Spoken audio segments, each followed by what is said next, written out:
Hey guys, it's Chris Mincola, the Mincola Group with West USA Realty, and I'm going to jump right into our weekly housing update.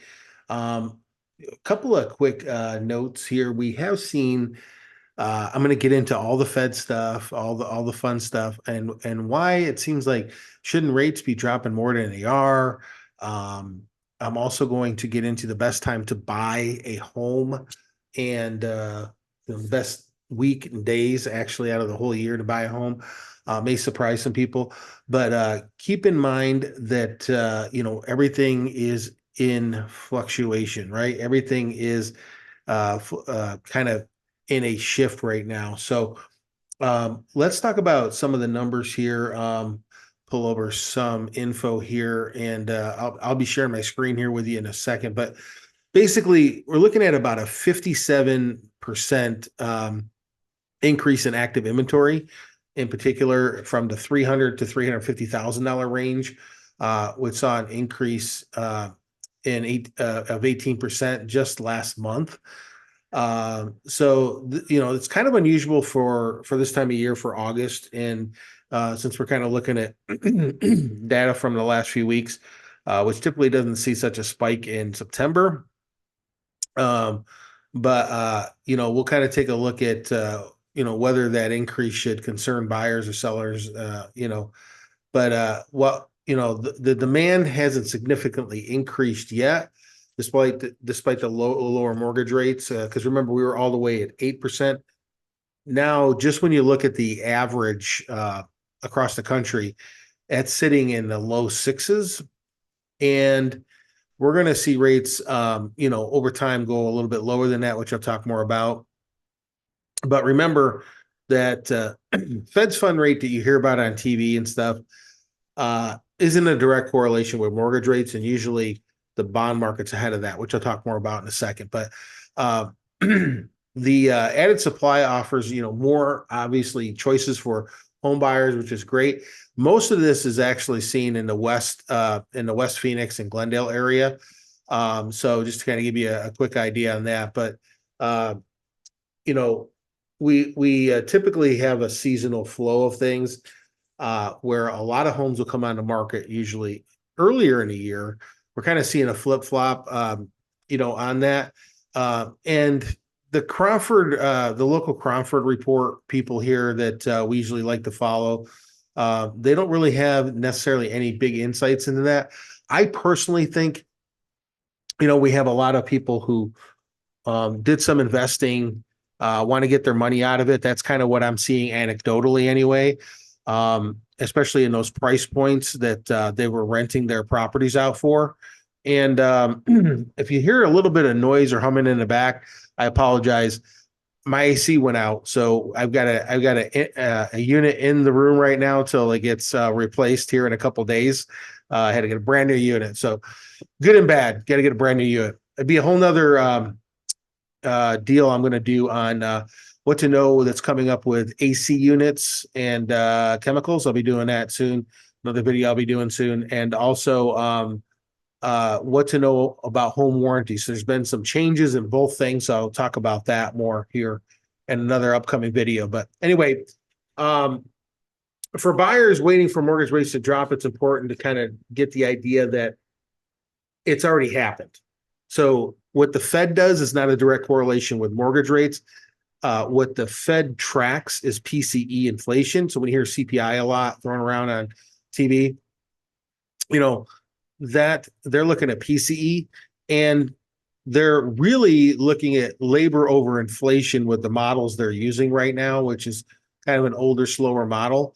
But they've gotten to where they like what's going on, but the bond market is typically always going to be ahead of the Federal Reserve when it comes to the lower mortgage rates that we're seeing. Okay. So all this has been priced in already. It's already been baked in.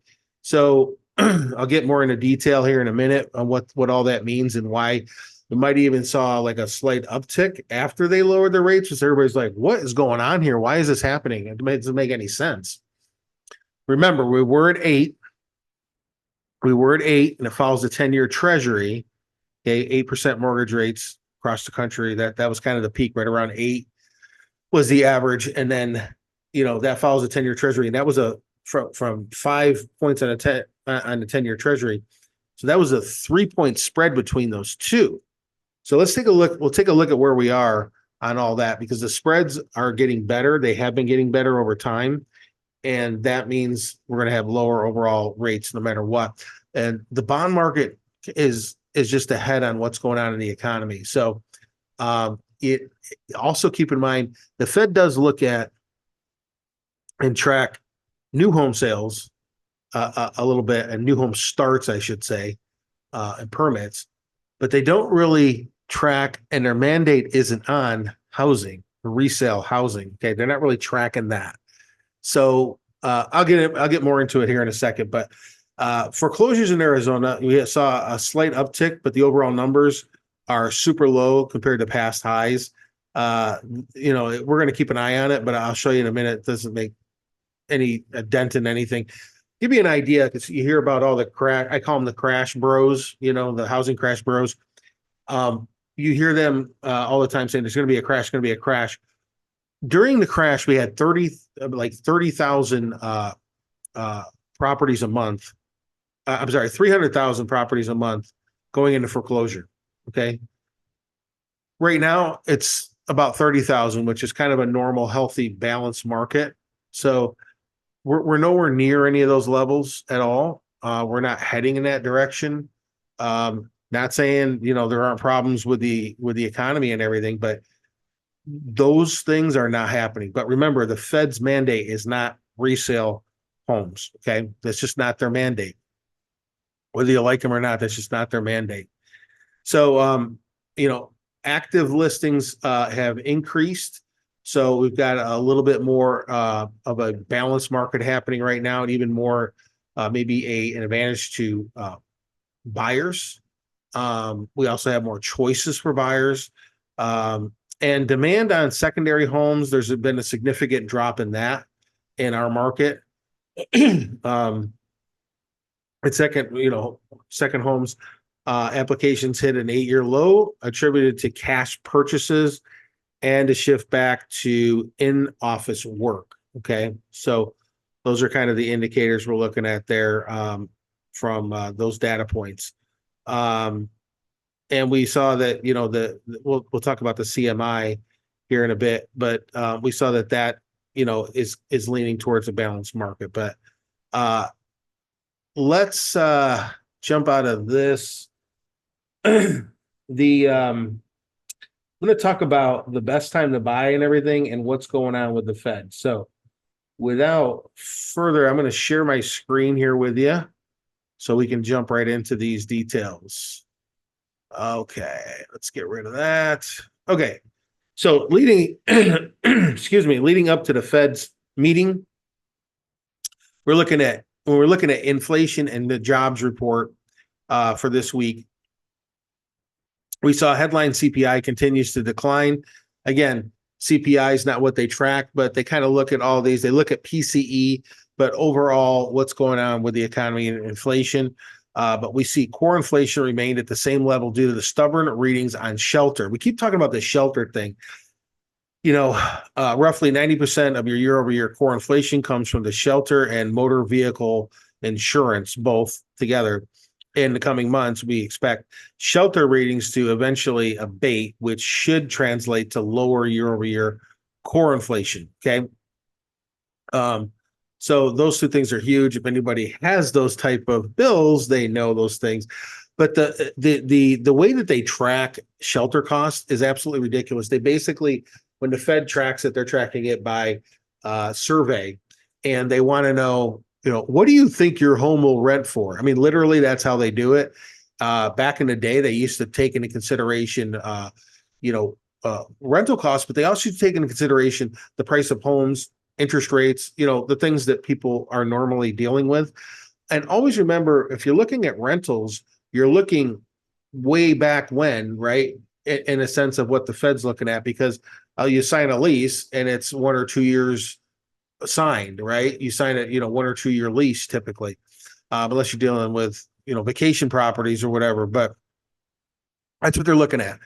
on any leases that have been actually signed, but on the survey, it's what do you think your home will rent for?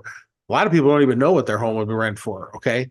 But anyway, so once that catches up and we get some better and real data, a lot of people said, well, they already revised the jobs report, and that the jobs report too. On top of that, guys, they're seeing a very softening, big softening, even though the numbers were a little bit better than expected this past week on the jobs report. It's really isn't the best jobs in the world. We're seeing that a lot of them are jobs for migrants. A lot of them are secondary jobs, low paying jobs, people having to take second and third jobs. Not really like what you would say a full-time, middle class income job, for an American that wants to support a family on.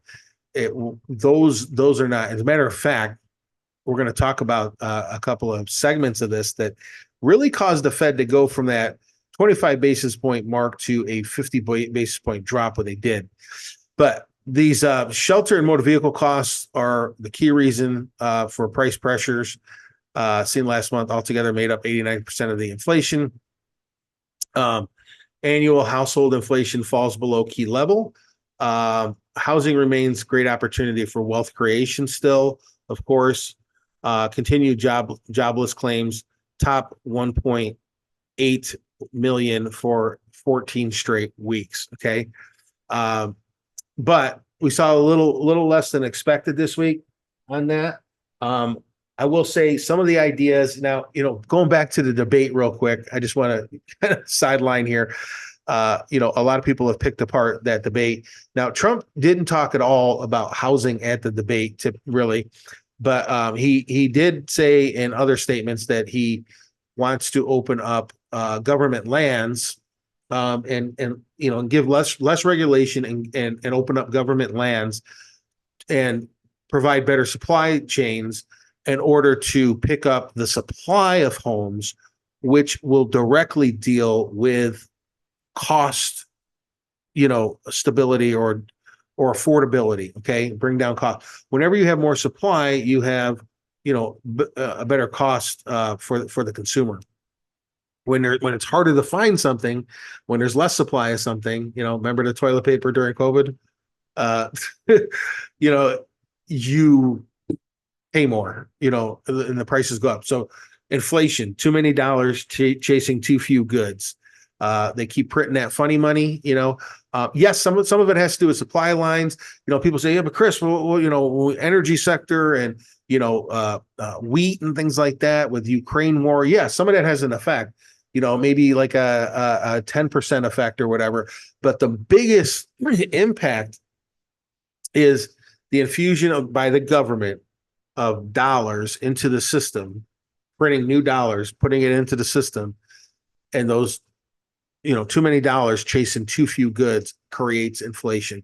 There are other factors, sure, but not anything compared to that. Okay. So bottom line is Fed seeing a overall softening jobs report. Now, even though this was better than expected, this jobs report that we got on Friday, because remember, labor over inflation. Inflation's important, but they're looking at, because they're trying to cut down inflation, of course, but they're looking at labor because they knew if they could, in their minds, not that we want anybody to lose their jobs, but what their model they're using is if unemployment goes up, we've done what we're supposed to do, and we see overall inflation year over year go down. So they're in their mind, they're doing what they're supposed to do. Their mandate for the things in the economy that they can control. Okay. PCE, inflation. Okay. Those indicators. So without getting too far down that rabbit hole, before it broke, before they completely break it, they're like, okay, we're changing our policy now. We're going to be a little bit more dovish on this. They saw that, up until now, permits had slowed for new housing. Okay. They saw that we were, Home Depot and Lowe's were sounding the alarm like, hey guys, we're seeing we're seeing sales go down. What does that mean? Well, before every recession, we see unemployment in the construction sector start to happen. Okay, we already saw indicators of that. We also saw manufacturing go down. That's also another indicator before a recession. And we had the Somm rule that we talked about a few times in past podcasts. So all those things together, even though the builder's confidence this week has started to pick up because of what's happening in the bond market, because of what the Fed is saying and doing, and everything that's that we see happening with the economy. And again, I'm not saying the economy is great by any standpoint. Matter of fact, they're saying, yes, we know it's slowed, but there are a couple indicators that there's a little bit more confidence in these sectors, but we have to keep it going. We can't just destroy it. We have to keep it going. Okay. So at this point, that's why they went with the 50 basis points rather than a 25 basis points drop. The bond market has been way ahead of the Fed as always, taking us down without any rate cuts, down from 8 to basically 6. Okay.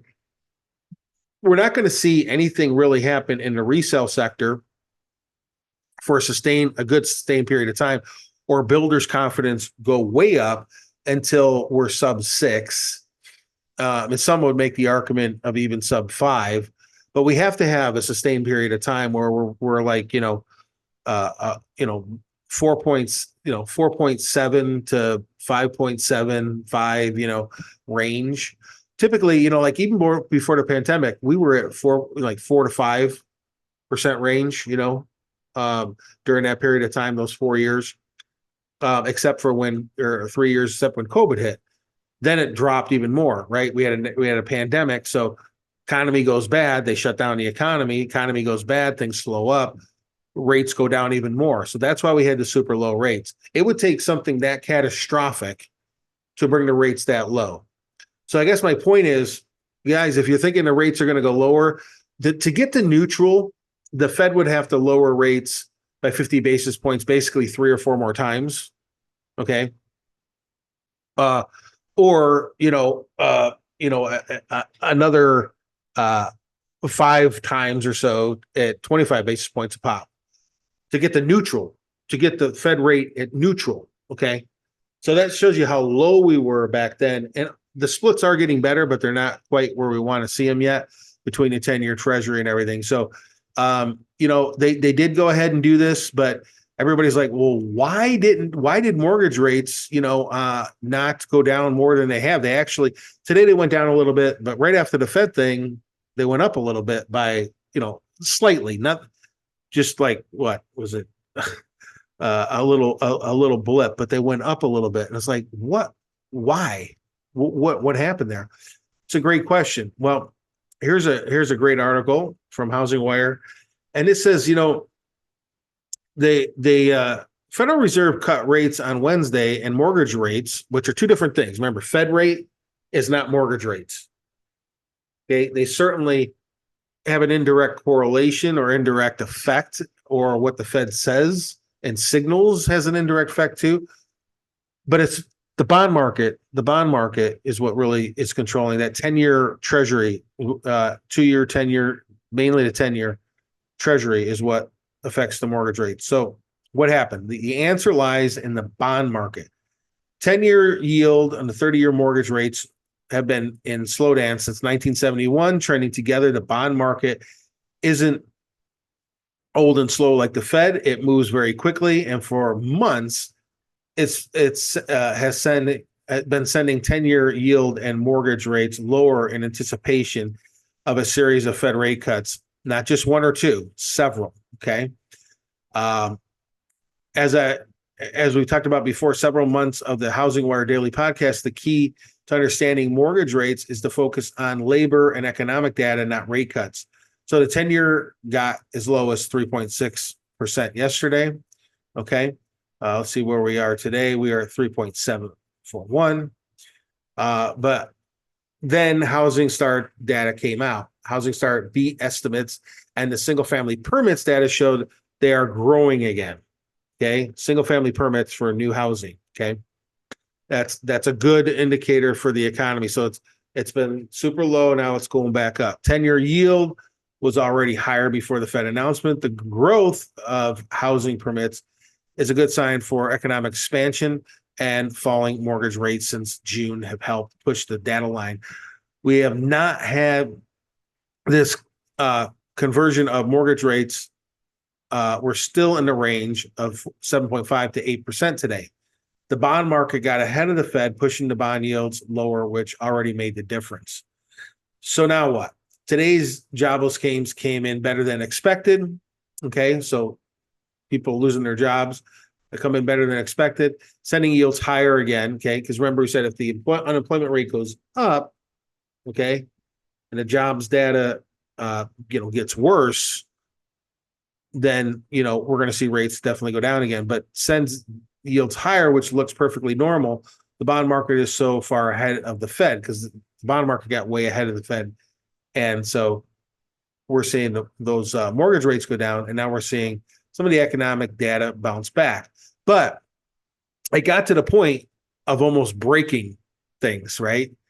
But luckily the bond market got ahead of it, and here we are. So now we're trending. We're going to be on a trend back up in some of these sectors. Obviously, there's always going to be some volatility, but we're going to see things get better overall in the economy. So they did what they, in other words, they did what they set out to do without completely going into a recession. They got to the point of, we're going to start seeing people get laid off in manufacturing and construction. Lowe's and Home Depot, right? And these other economic factors of inflation and everything. So, and the jobless claim. So if you're confused about why rates went up, remember the bond market gets ahead of the Fed and listens to, we've been discussing for this for months. The labor market has been softer with the data's internal since the end of 2023, and the Fed is only now worried about a risk to labor. So in other words, they tamed inflation. Okay. Whoops, sorry about that. They tamed inflation. Okay. And now we're at a point where they're like, okay, if we go any further, we're going to really break this. We're going to go into a recession. So, okay, we're good. We got to keep this thing moving. You got to, permits are going to go up and all that. Great.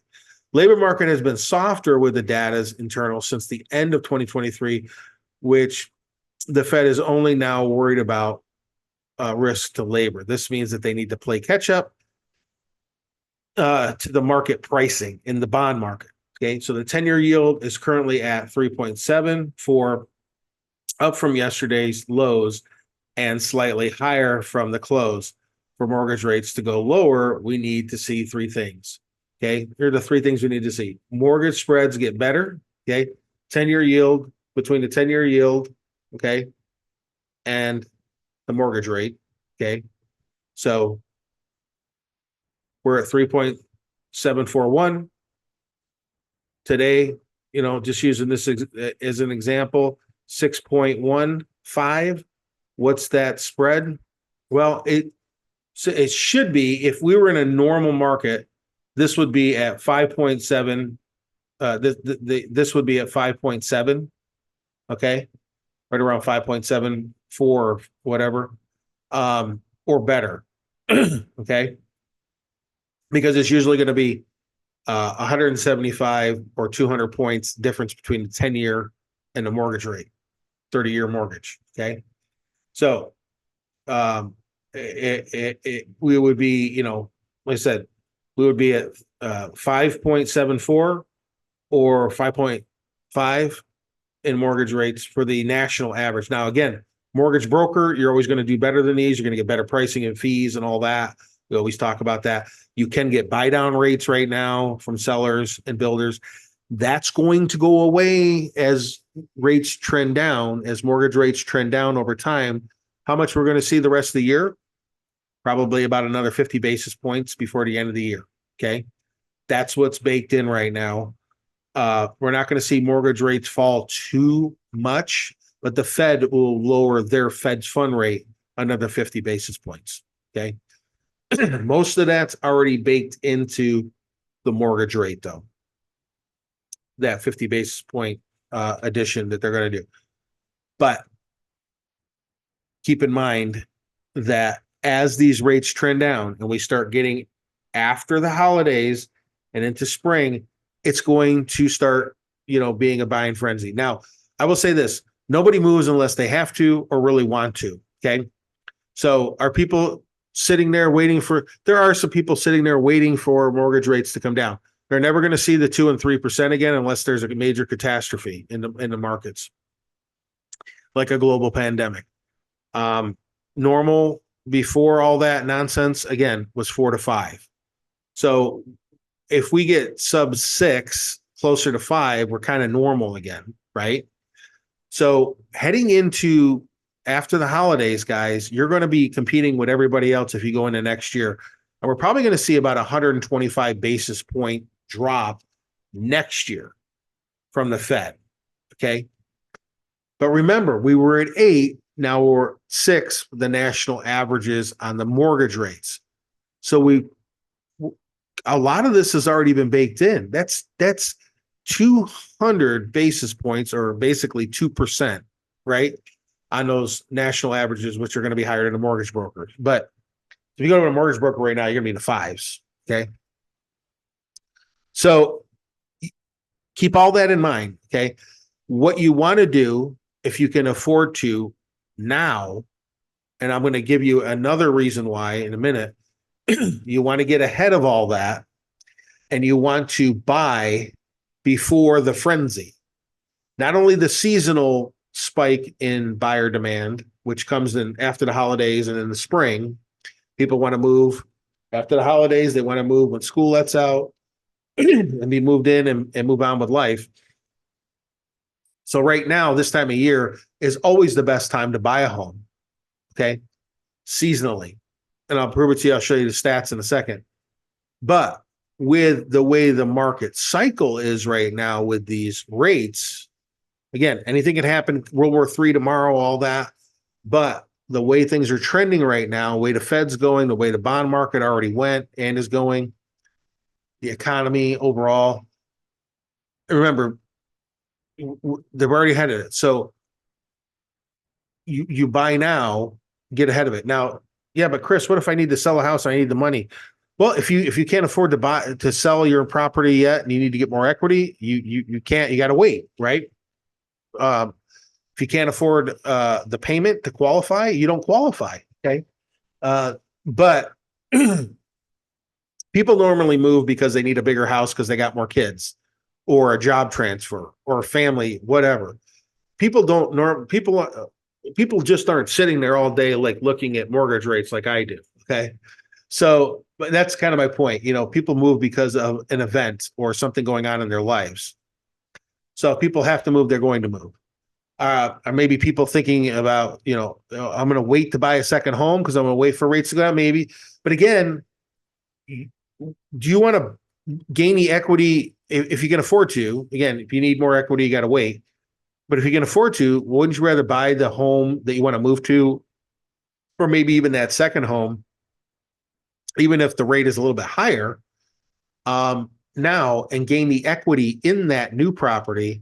And when rates drop, you just refinance, no out-of-pocket cost, or even better yet, you get a buy-down rate right now, and that money that the seller put there or the builder put there is sitting in your escrow account, which is the way the buy-down program works.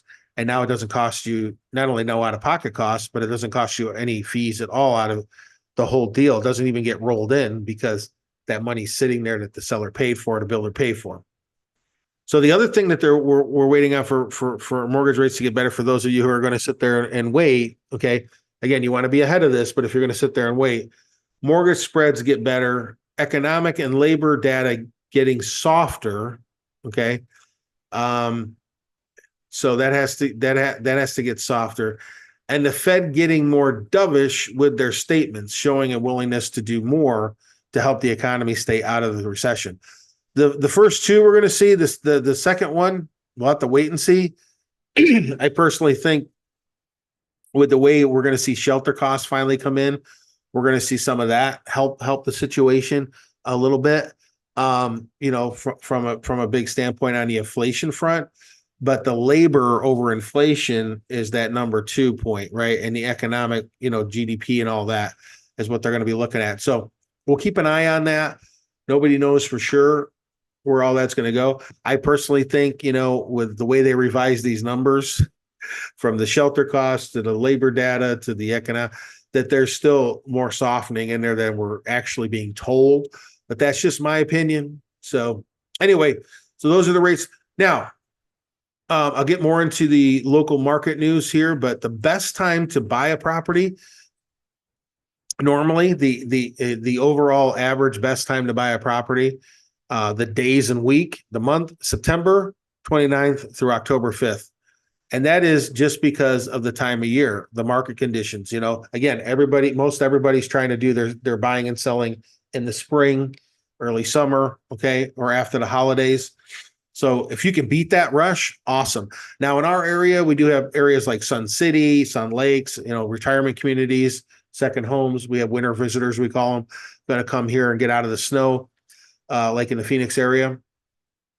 So from that standpoint, those times of the year are going to be like late summer, fall, winter are going to be busier in those locations typically. And those are the times you're probably going to also want to put your home on the market, most likely. Maybe get a little bit ahead of it, right after Labor Day, because there are people who are going to want to look around, maybe even make, updates to the property when they buy it and all that good stuff. So people usually start looking ahead of time, right? Typically, at least getting an idea on the internet and all that, what's going on. So we see that the season, is relatively slower, and the best time of the week that falls in with the numbers is that week there, that 29th for this year to 29th through October 5th. So this is the best season. Typically right after Labor Day, we see this. Things usually really slow down in August for us here in the Phoenix area. And then things pick back up after Labor Day, right up until the holidays, and then things slow down. Now, the buyers that look during the holidays are super, super, super serious buyers. And then a lot of sellers just want to close things out before the end of the year and get going on to their next project or property. Active listing inventory has, picked up rather than significantly compared with last year, but it's still much lower than before the pandemic at the national level based on historic trends. The first week in October might see up to 37% more active listings than at the start of the year. Buyers are poised to save over $14,000 this week compared with the summer peak for a median priced home of $445,000.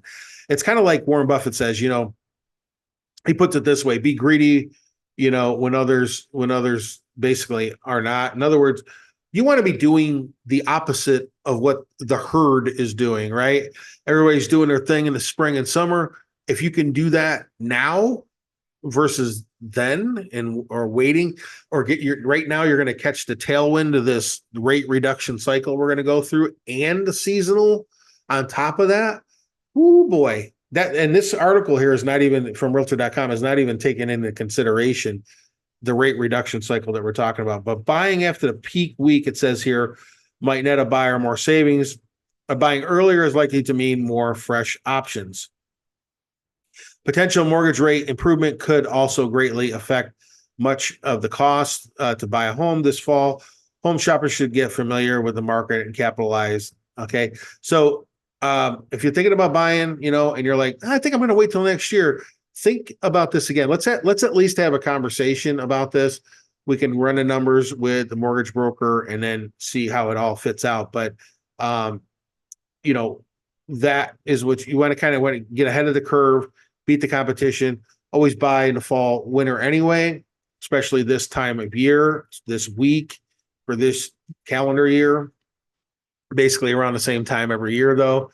And then, you're getting into the rate reduction cycle. And just think that $14,000 is not just, you may save $78 on a price reduction on your payment, But if you use that for a buy down rate, you could save thousands, and you know, maybe 300-400 bucks a month.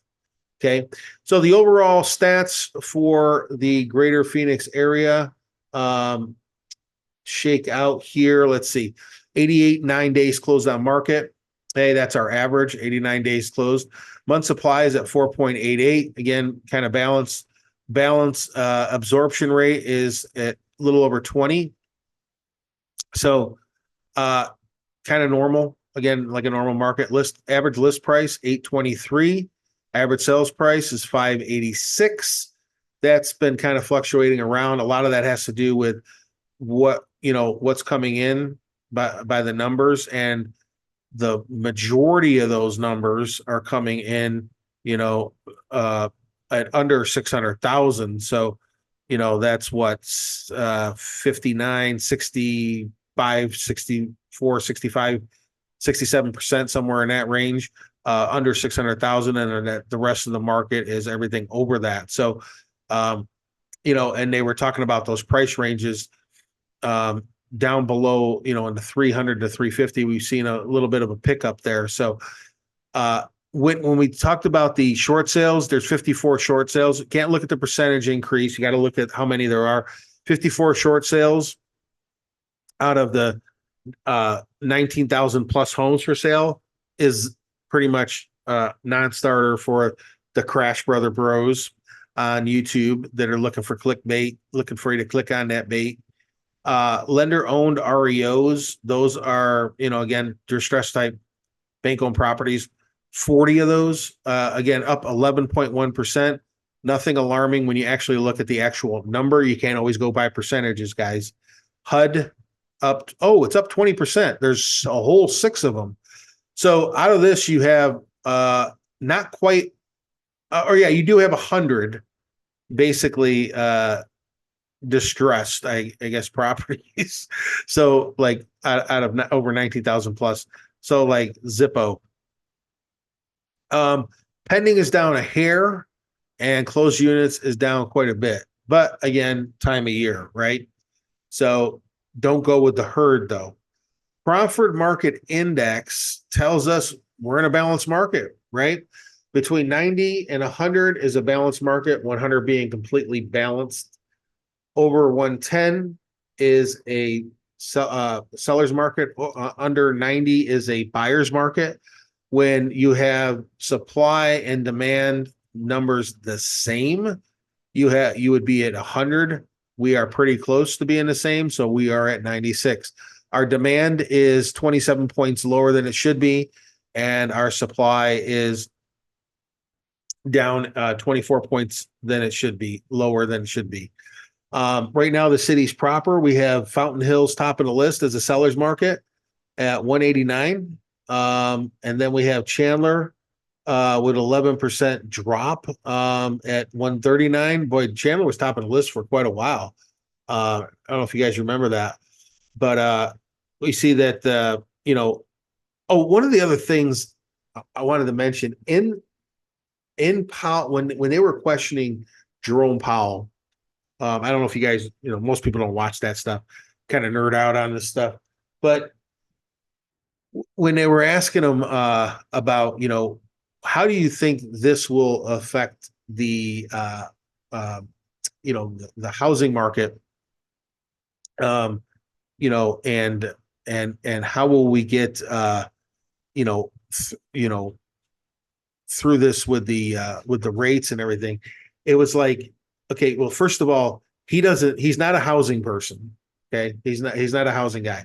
Second, she was asking him about the CPI report and how all this was going to affect housing. He doesn't even track that. He tracks PCE. So when you look at the media and how they ask their questions, a lot of times you really get to see that, they don't know much. And when you look at what Powell's answer was, it really didn't explain things in the detail that we get into, about this. But it was funny that he was talking about things, a lot of the things that we were talking about over the past several months. He brought up, because he's told us he's looking at the labor data and all these things. But they asked him, how the CPI report would affect all this, and it's like he doesn't track CPI. He looks at PCE, and neither one of those indicators or data points have anything to do with the housing market. So he didn't even say that to the person that asked the question, but I don't know. I just thought it was funny. Anyway, so we as far as by the way, as far as applications, before this cycle we had 14 bad reports. I wanted to mention this to you. And then out of the last 15 reports post that, we've had 15 reports, 10 good, 5 bad. That's 2-to-1 ratio. So these are some of the things that they're looking at too, that, obviously for application starts, are obviously something that, he's aware of, but he's not a housing guy, and he's not in charge of housing. Okay. I know people don't quite comprehend that sometimes, but it's really the bond market and that gets ahead of the Fed all the time. So anyway, another little piece there for you. But Chandler, sellers market, Paradise Valley, sellers market, Scottsdale, Avondale, Glendale, Mesa, Phoenix proper, and Gilbert, all in sellers markets. Gilbert's at 113, a little bit over that 110 mark. Phoenix at 115. So not really huge seller markets. Cave Creek, Peoria, and Tempe, those are in balance markets. And then Goodyear, Surprise, Queen Creek, Buckeye, and Maricopa City, those are all in buyers markets. So guys, that's my report. I'm going to be putting out a bunch of shorter videos, kind of going through some of this and some other data throughout next week and over the weekend. So take a look at that. But if you can get ahead of the curve, if you can afford to do it, or the timing's right, think about buying a property either right around now, with that week we showed you on the dates there from the 29th through the 5th of October, or by the end of the year, before the craze rush, with not only the seasonal impact, but everybody that feel like it's more affordable as the rates drop more into next year. There is going to be a lot of competition out there. We're going to be back into the busy market, busy time of year. There's going to be bidding wars. Prices are going to continue to go up on homes. Okay. So better to get in sooner rather than later, start gaining that equity in the home you want to move to now, and avoid all that. So again, if you have any questions at all, reach out to us, and we'll see you guys next time.